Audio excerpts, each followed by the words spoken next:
Continuando, então, o conteúdo de histologia, agora mais especificamente iremos falar sobre tecido muscular. Bom, o tecido muscular, ou também chamado só de músculos, né?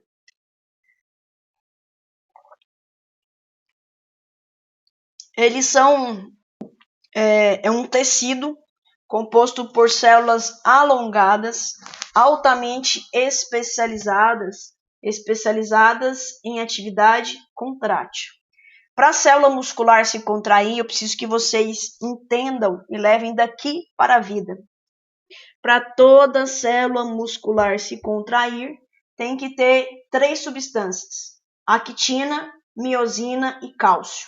Actina e miosina vão compor as proteínas contráteis. Proteínas contráteis.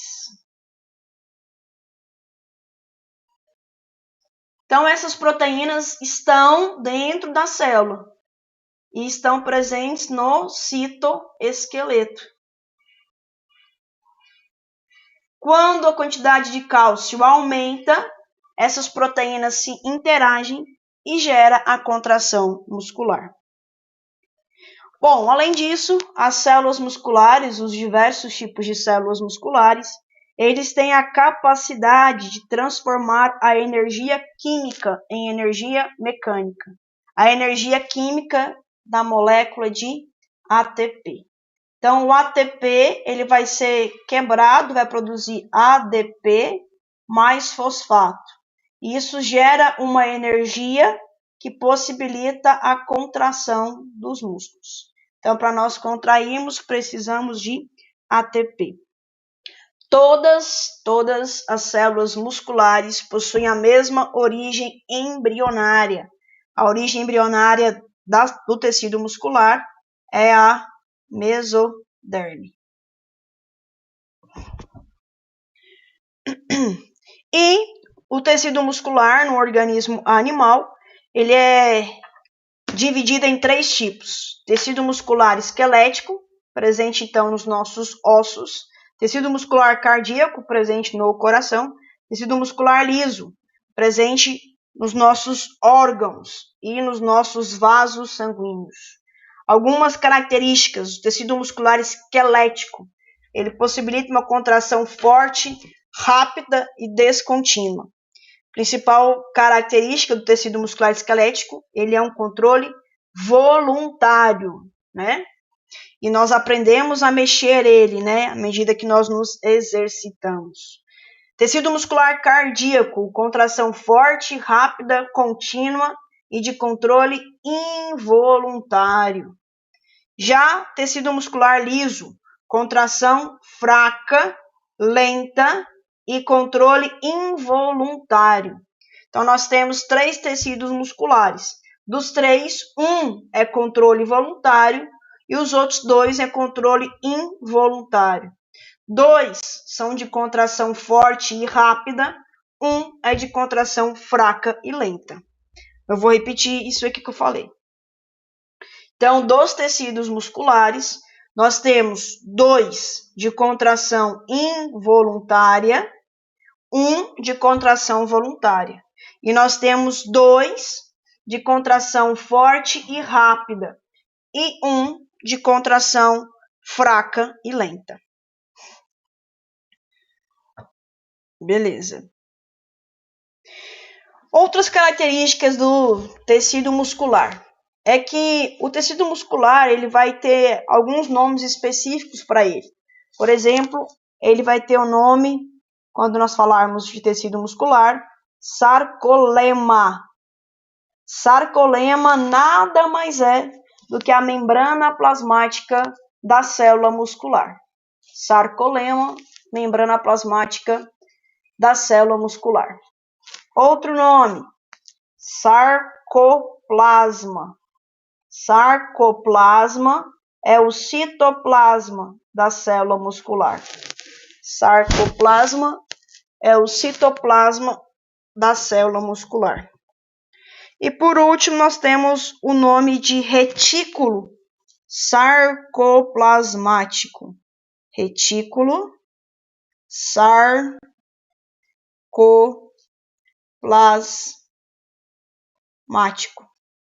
Retículo sarcoplasmático é o nome próprio do retículo endoplasmático liso das células musculares. Retículo sarcoplasmático é o nome próprio do retículo endoplasmático liso das células musculares.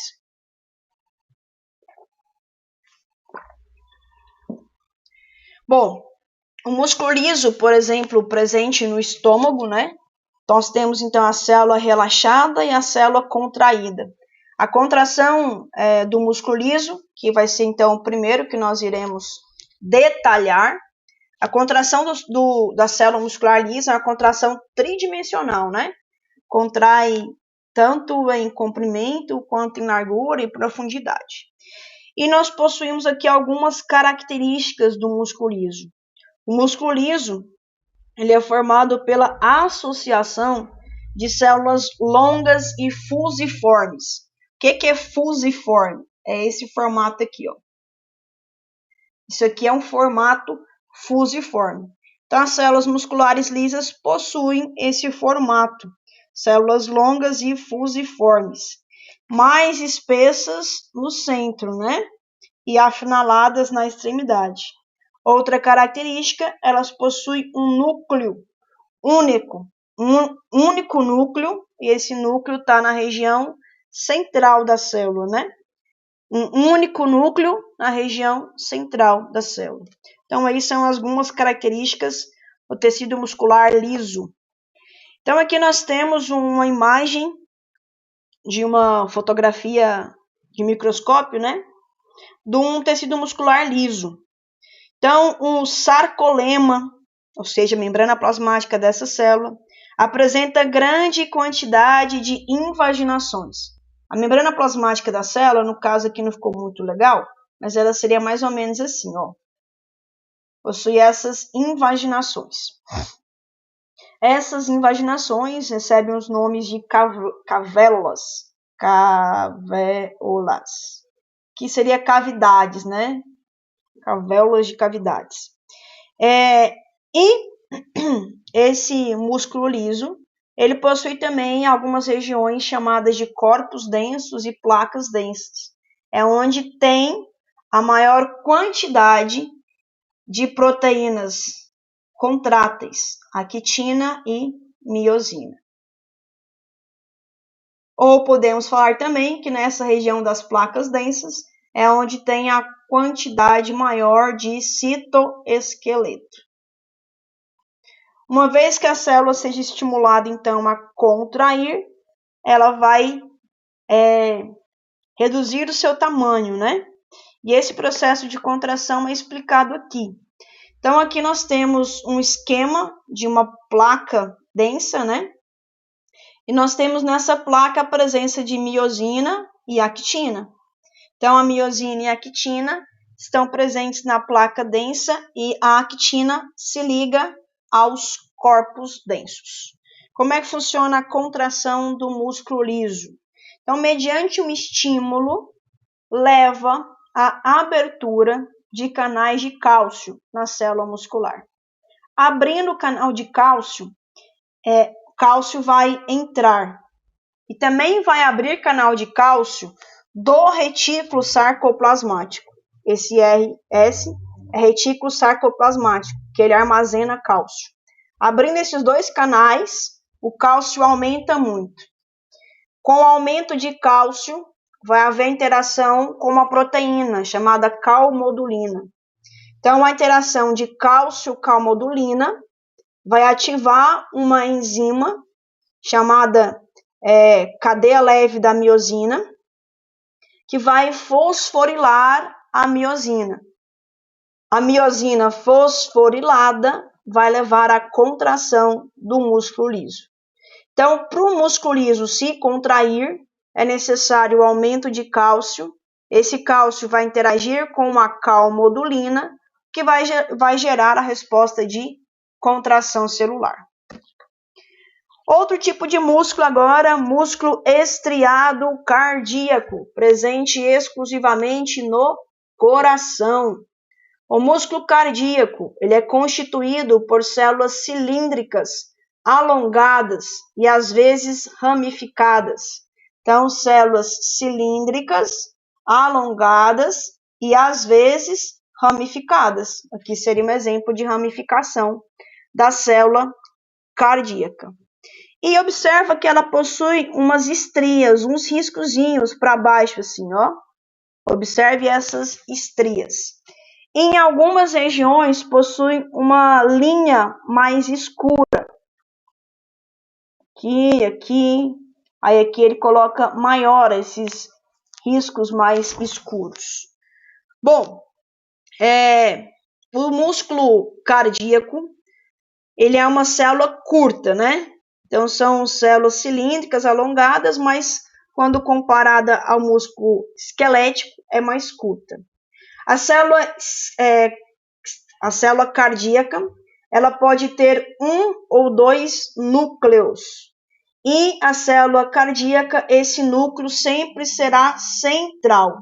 O núcleo sempre será no centro, podendo ter uma ou dois núcleos na mesma célula. Em intervalos regulares ao longo da célula, há então essas regiões que eu expliquei. Essas regiões são chamadas de discos intercalares, que vai fazer a ligação entre duas células. Discos intercalares faz a ligação entre duas células cardíacas. Bom, qual que é o mecanismo de contração da célula muscular cardíaca? Então, há um estímulo, por exemplo, um estímulo nervoso. Este estímulo vai levar à abertura de canal de cálcio. Esse cálcio, então, vai aumentar. Além disso, também a abertura de canal de cálcio do retículo sarcoplasmático. Havendo o aumento de cálcio no citoplasma, tanto pela entrada de cálcio quanto pela mobilização do cálcio sarcoplasmático, o cálcio, então, vai se ligar à troponina.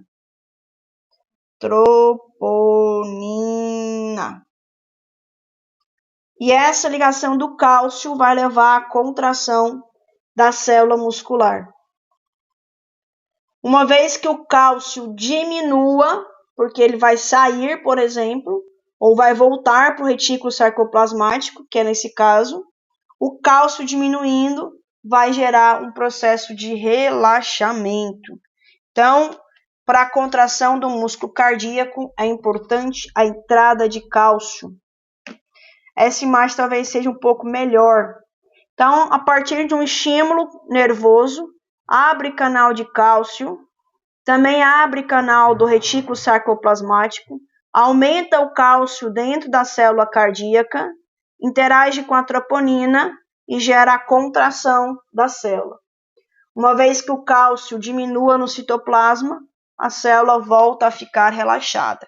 Mas vale mencionar que isso acontece em milésimos de segundo, né? O músculo cardíaco se contrai e relaxa rapidamente.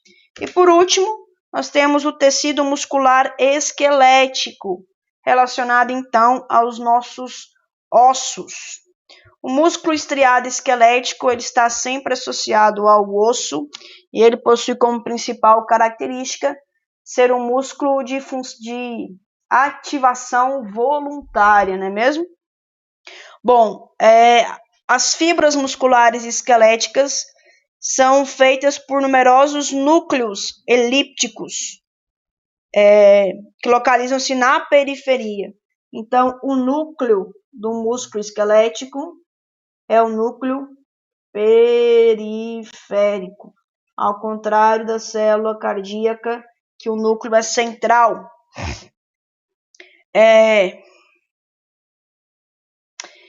As células musculares esqueléticas são organizadas, então, em feixes musculares. As fibras musculares se organizam e originam, então, os feixes musculares. Sendo que o tecido estriado esquelético, da mesma forma que o cardíaco, possui essa característica de músculo estriado, por conta da configuração de proteínas. As proteínas são actina e miosina. Então, a configuração de proteínas vai originar esse esquema aqui. Esse esquema recebe o nome de sarcômero.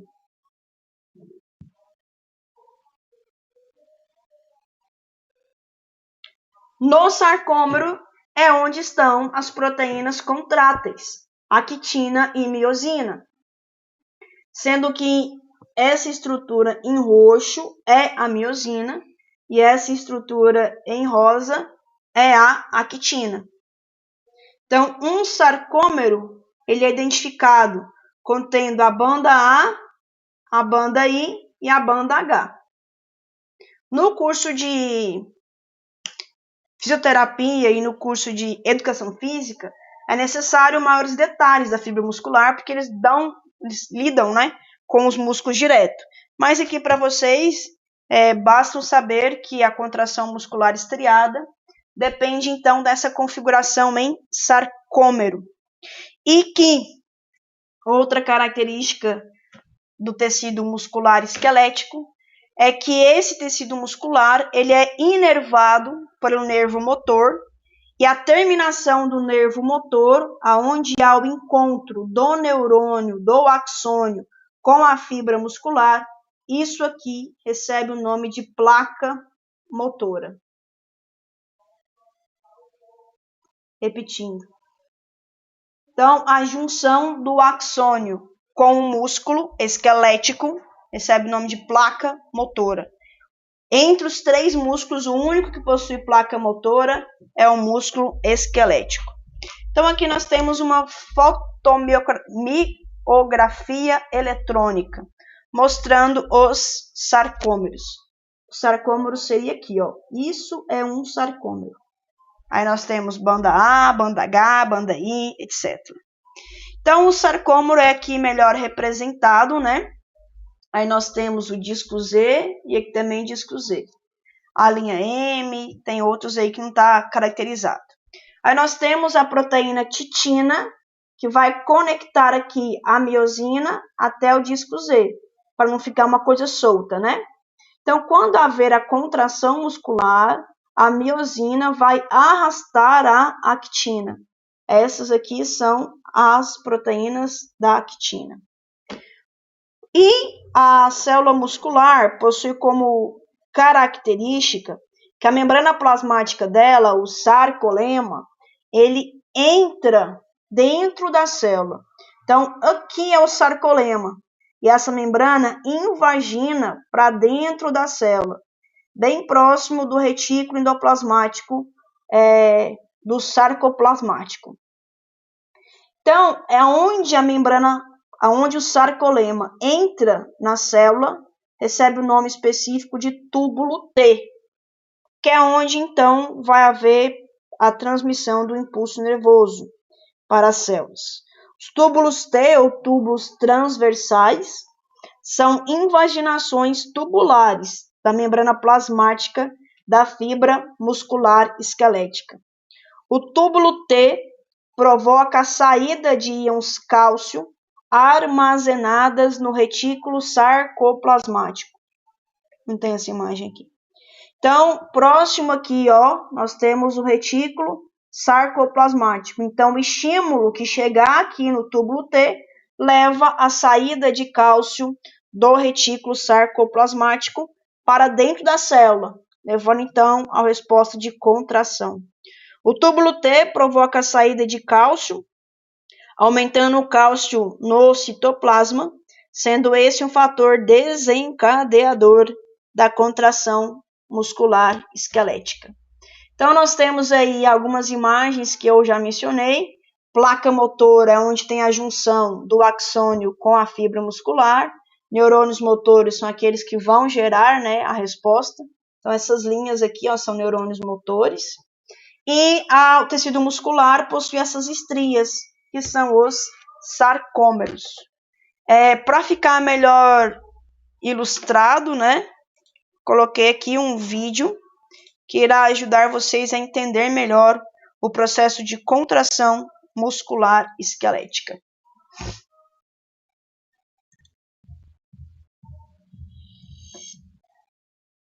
Então, a gente utiliza os músculos esqueléticos a todo momento, né? E o cardíaco e o liso também. Só que, claro, com funções, né, completamente diferentes. O esquelético é o único que é voluntário, né? Que você tem comando. Então, ele é composto por feixe de fibras musculares. A fibra muscular é uma célula única contendo um núcleo periférico, que é então inervado pelo axônio aí. Então, essa região é chamada de placa motora, ou também chamado de junção neuromuscular. Então, o estímulo nervoso vai ser sentido pela fibra muscular, que é rico em miofibrilas, que são actina e miosina. Então, tem aí o sarcômero, identificando a actina e miosina. Ele vai dar um zoom na imagem. Então, o filamento grosso é a miosina, o filamento fino é a actina.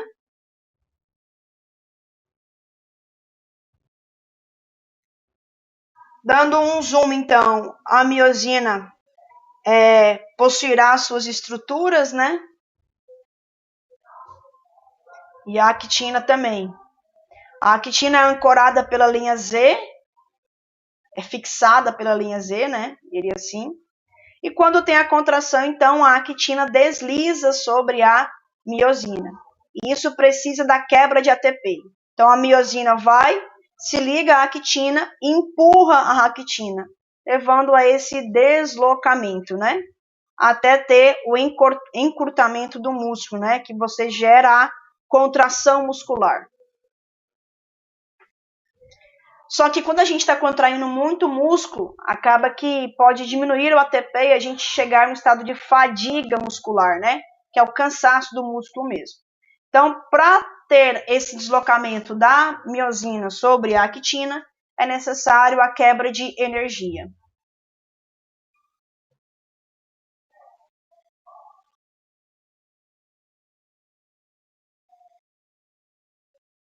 E quando a célula muscular se contrai, há um encurtamento do sarcômero.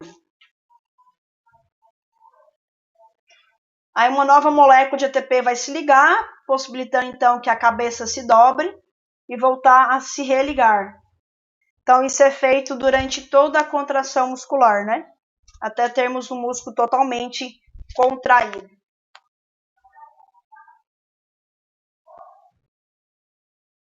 Então esse processo só acontece mediante a presença de cálcio, né?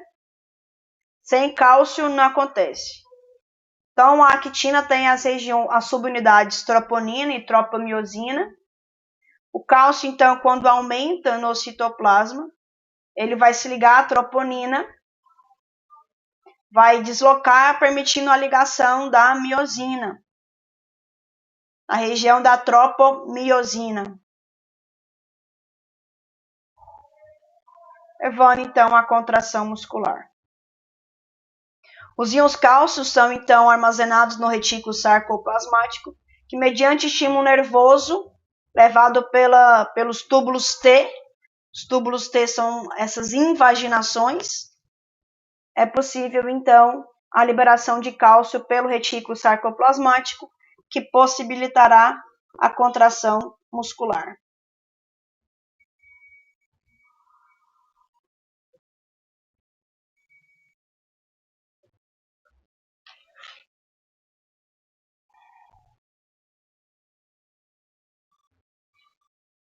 Ok, então é assim que acontece a contração dos nossos músculos esqueléticos, ok? O músculo liso eu expliquei, né? E o músculo cardíaco também. Então aqui nós temos os nossos 3 tipos de músculo, esquelético, liso e cardíaco, cada um aí com suas características, né? O músculo esquelético, encontrado em presença dos nossos ossos, são músculos rápidos e voluntários. O músculo liso é um músculo lento e involuntário. E o músculo cardíaco é um músculo rápido e involuntário. Além disso, o músculo cardíaco possui outra característica que eu não mencionei, que é a característica de ritmicidade. Ele possui um ritmo próprio, né? Tum, tum, tá, tum, tum, tá.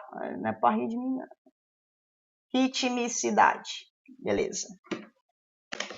Então, aqui nós terminamos o conteúdo de histologia. Então, nós falamos sobre tecido epitelial na primeira aula, né? É o tecido que vai recobrir todas as nossas superfícies internas e externas e também vai produzir as glândulas. Tecido muscular, então, responsável pela contração das fibras, né? Que possibilita, por exemplo, a nossa locomoção. Tecido nervoso, que vai possibilitar a integração de todos os nossos todas as nossas funções fisiológicas. Tecido conjuntivo frouxo, que vai preencher os tecidos, né? Vai preencher os nossos órgãos. Tecido ósseo, função de sustentação.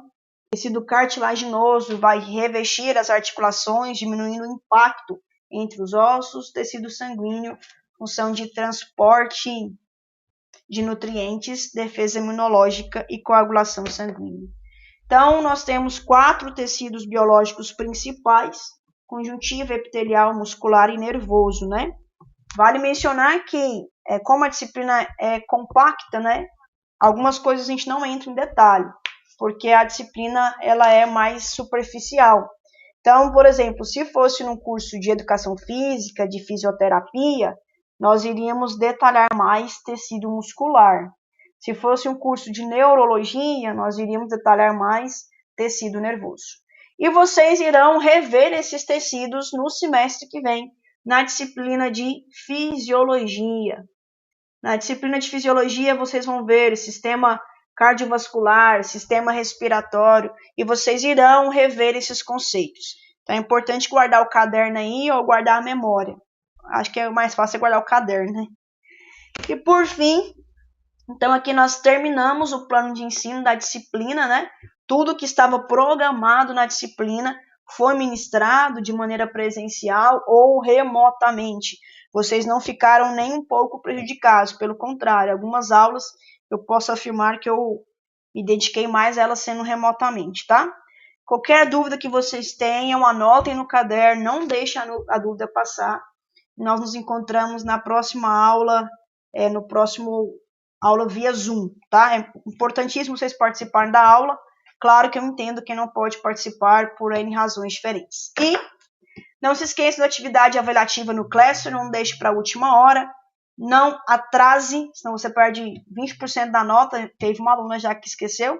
E a próxima aula eu farei uma revisão da NP1, né? A gente não sabe ainda, pelo menos até hoje é dia 8 de maio, eu não sei ainda como vai ser a prova de vocês, mas vai ter prova em algum momento. Então, já farei a revisão da NP1 e depois farei um vídeo de revisão da NP2, tá bom?